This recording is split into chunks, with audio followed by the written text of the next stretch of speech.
नमस्कार मित्रांनो, लाडक्या बहीण योजनेच्या तिसऱ्या टप्प्याचे पैसे बऱ्याच जणांच्या खात्यांमध्ये जमा होण्यास सुरुवात झालेली आहे. परंतु अजूनही काही महिला अशा आहेत, बऱ्याच असे केसेस आहेत की ज्यांच्या खात्यांमध्ये अजून एकही रुपया जमा झालेला नाही. तिसऱ्या टप्प्याचा कुठलेच नाही, म्हणजे कोणाचे 4,500 नाही झाले, 1,500 नाही झाले, असे कुठलेच पैसे अजून जमा झालेले नाहीत. जर तुमच्या खात्यामध्ये अजून पैसे जमा झाले नाही तर कमेंटमध्ये सांगा की तुम्ही अर्ज कधी भरला होता, कोणत्या तारखेला अर्ज भरला होता, आणि जमा झाले असतील तरी कमेंटमध्ये सांगा, म्हणजे अजून जास्त लोकांना खात्री पडेल की पैसे जमा होत आहेत. आता पैसे न जमा होण्याचे बघा, याच्यामध्ये दोन महत्त्वाची कारणे आहेत. सगळ्यात पहिलं कारण म्हणजे सध्या सरकारी बँकांना असलेली सुट्टी. सरकारी बँकांची सध्या काल सुट्टी होती, आज सुट्टी आहे, त्याच्यामुळे हा उशीर होऊ शकतो. उद्यापासून जास्ती असतं, म्हणजे जसं बँका चालू होतील तसेच जास्ती असतं पैसे म्हणजे महिलांच्या खात्यांमध्ये जमा होतील. आता दुसरं जे महत्त्वाचं कारण आहे ते म्हणजे तुमच्या बँक खात्याला जे डीबीटी स्टेटस असतं ते ॲक्टिव्ह नसणं. आता डीबीटी स्टेटस म्हणजे काय की जे डायरेक्ट तुमचे जे सरकारच्या योजनांचे पैसे जे असतात ते डायरेक्ट खात्यामध्ये जमा होतात, त्याचं जे डीबीटी स्टेटस असतं ते तुमचं ॲक्टिव्ह असलं पाहिजे. आता बरेच जण म्हणत आहेत की ते बँकेत गेले, त्यांनी आधार कार्ड, बँकेला जे बँकेचं खातं असतं त्याला आधार कार्ड जोडून घेतलं, त्यांनी KYC करून घेतली, पण एवढं करून सुद्धा सरकारी बँकांचा काय प्रॉब्लेम होत आहे की डीबीटी स्टेटस ॲक्टिव्ह होत नाहीये. आणि काही जणांचं असं झालं की डीबीटी स्टेटस ॲक्टिव्ह होतं पण नंतर ते अचानक इनॲक्टिव्ह सुद्धा झालं, म्हणजे ते निघून गेलं ॲक्टिव्ह स्टेटस.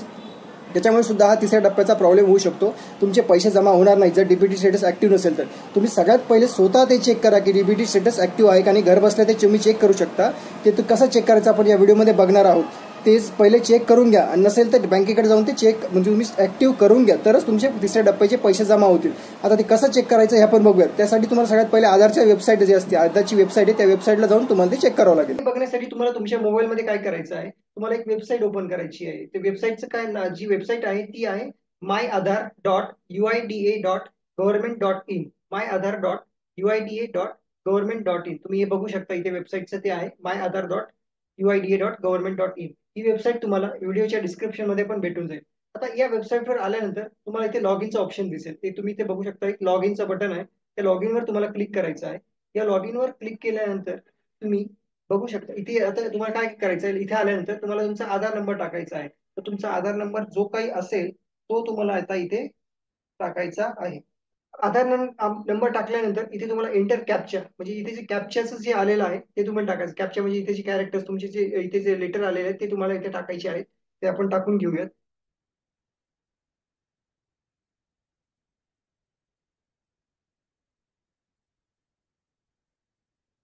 हे टाकल्यानंतर तुम्हाला लॉग इन विथ OTP याच्यावर क्लिक करायचं आहे. आता लॉग इन विथ OTP हे केल्यानंतर तुमच्या आधार कार्डला जो मोबाईल नंबर लिंक केलेला असेल, जो तुमच्या लिंक झालेला आहे तुमच्या आधार कार्डला, त्या मोबाईल नंबरवर तुम्हाला एक OTP येणार आहे. त्या OTPला मग आल्यानंतर त्या मोबाईल नंबर तुम्हाला OTP तो OTP बघायचा. OTP टाकल्यानंतर तुम्ही लॉग इन या बटनावर क्लिक करा. लॉग इनवर तुम्ही क्लिक करा. लॉग इनवर क्लिक केल्यानंतर तुमचं लॉग इन सक्सेसफुल होईल. तुमचं सगळं माहिती बरोबर असेल. तुम्ही आता बघा ही स्क्रीन आलेली आहे, इथे तुम्ही बघू शकता. इथे तुम्ही जर थोडं बघितलं तुम्हाला एक ऑप्शन दिसेल बँक सीडिंग स्टेटस. हे बँक सीडिंग स्टेटस याच्यावर क्लिक करायचं आहे. बँक सीडिंग स्टेटस आहे त्याच्यावर तुम्हाला क्लिक करायचं आहे. आणि बँक सीडिंग स्टेटस याच्यावर टाकल्यानंतर आता तुम्हाला इथे बघू शकता, इथे तुम्हाला पूर्ण बँकेची डिटेल्स दिसतील, आणि ते हे तुम्हाला बँकेचं डिटेल्स दिसतील की जी बँक खातं तुमचं आधारला लिंक असेल इथे तुम्हाला ते दिसेल. आता समजा तुमचं समजा पकडा की एक बँकेचा अकाउंट आहे ज्याला लिंक झालेला आहे तुमचं आधार कार्ड. तर त्याचे सगळे डिटेल्स तुम्हाला इथे दिसणार आहेत. बँकेचं नाव काय आहे, तुमचा आधार नंबर वगैरे, आणि बँक सीडिंग स्टेटस. आता हे जे बँक सीडिंग स्टेटस आहे हे ऍक्टिव्ह असलं पाहिजे, ऍक्टिव्ह लिहून यायला पाहिजे.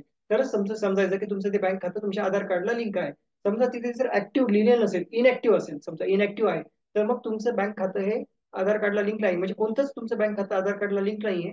मग तुम्हाला बँकेत जाऊन तुमचं बँक खात्याला तुमचं आधार कार्ड हे तुम्हाला लिंक करावं लागेल. अशा पद्धतीने तुमचं हे महत्वाचं आहे. कारण तुमचं कोणतं ना कोणतं एक खातं तरी तुमचं बँक आधार कार्डला लिंक असलं पाहिजे, आणि ते तुम्ही अशा पद्धतीने बघू शकता या वेबसाईटला येऊन. तर मित्रांनो, तुम्हाला जर हा व्हिडिओ आवडला असेल तर शेअर करा, लाईक करा, चॅनल नवीन असेल तर सबस्क्राईब नक्की करा. थँक्यू.